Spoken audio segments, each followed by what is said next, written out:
Good evening, everyone. Welcome to the Maharamata. I have no show. This is just my YouTube channel. I hope you're enjoying it so far. I've posted a few videos just to see how things go, testing out the waters, a few silly videos, a few comedy videos, a few of me just rambling. I'm not sure what this channel is going to turn into, but I think you'll find it interesting nevertheless, considering you're sitting at home with nothing to do. Today is 8/15. Today is not 8/15. Today is Tuesday, September 22nd. The first day of fall was yesterday? Today? I don't know. Either way, Pumpkin Spice Latte came out 4 months ago.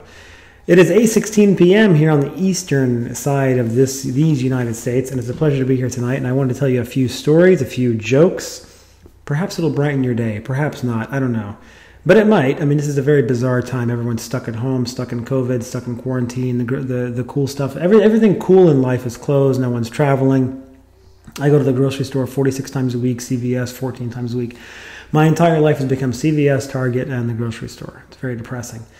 But the jokes must go on, right? We must laugh. After all, what do we have other than laughter and alcohol? Speaking of which, cheers to you if you're drinking tonight. If you're not, that's fine too. Maybe you're laying in bed watching this. Maybe you're on the toilet watching this. Maybe you're on a flight. I don't know where you are. If I knew where you were, that would be very interesting. So I have a few jokes I wanted to run by you, just some premises, some ideas, things that I have found interesting, a couple of bit ideas that I found interesting and fun to think about. Here's one. Before I get into those bits, I want to tell you a story that I remembered yesterday, and it's kind of depressing. It's very sad. It kind of made me feel like a pathetic loser, but I'll tell you anyway because why not? When I was in college, I had a psychology course, and in the class, the professor said, "Okay, everyone take out a piece of paper, and I want you to draw a pig. Draw a pig." And he said, and based on the different characteristics of that pig, I'm going to tell you certain things about your personality. And he said, okay, so if you drew ears that were this big, that means blah, blah, blah about your personality. If you drew legs that were this small, legs that were this big, you know, whatever. If you drew the pig facing out, facing right, facing left, etc., that means these things about your personality. Finally, he gets to the tail, and he says, this is what he said. He said, the length of the tail determines your sex life activity as of today. I looked down and I realized I didn't draw a tail. My pig somehow was tailless. Now here's the funny thing about that. I was a late bloomer. Big surprise. I was a late bloomer, and I at the time was still a virgin. I was a virgin going into college, real popular. And so it's interesting that the tail was absolutely right. Look, it only dawned on me the other day. I was so embarrassed when it happened. It only recently dawned on me just yesterday that the psychology thing actually worked. Not only did I not draw a tail, I didn't have a sex life. So it was, I should really track that professor down and tell him he's ruined my life.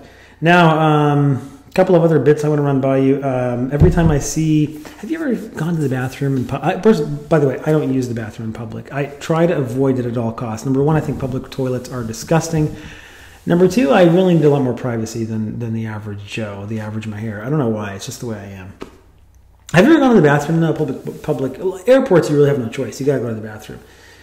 Ever go in there and like the slit in the stall? Have you ever seen the slit in the stall and you accidentally make eye contact with the person that's in there? Is there any form of life that is more uncomfortable and awkward than making eye contact with someone in the stall? That's it's too personal. Like I always panic and I go, "Hey, good morning," when I see them. It's really weird. I don't know why I do that. Okay, now one more thing, a couple more things actually. I noticed recently in a standard vehicle, they have fake buttons. In other words, buttons that could be active if you had spent more money on a more luxurious version of that vehicle. My friend Mike and I were talking about this, and he said it's a great point. It's as if the vehicle is saying, you know, if you just worked a little harder, you could have had a nicer car, slick. Credit scores. Why is it that when you check your credit score can be negatively affected? It can go down solely based on the fact that you're checking it.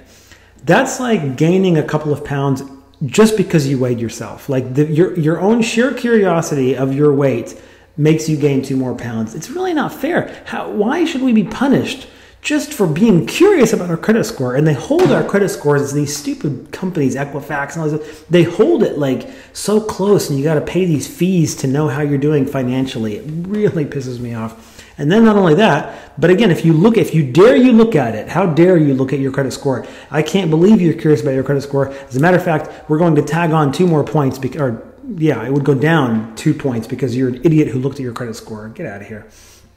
When my wife buys peanut butter, she buys natural peanut butter. It's essentially just peanuts that have been smashed up into really just peanut juice. I've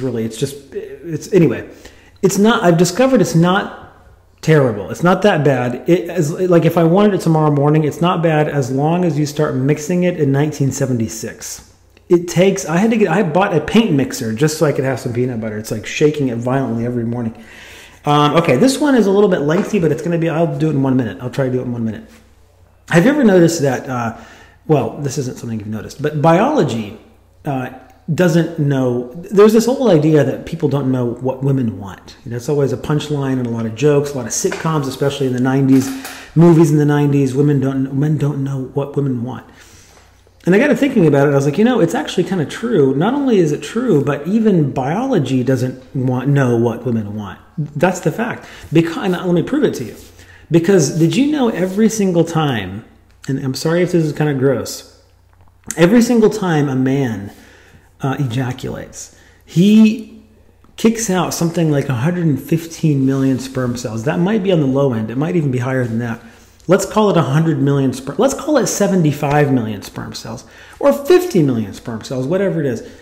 And it's all going to that one egg, and which to me it's like the male body saying, "Look, here's 50 million of something," and then the female goes, "These aren't going to do. In fact, I don't want any of these. So much so, in fact, I would rather die this month than take one of these." All right, that's all I have for you today. That's 6 minutes, 55 seconds. I hope you enjoyed it. We'll cut it off right at 7 minutes. Let me know what else is going on in your life. Take care of yourself and be safe, and don't drink too much.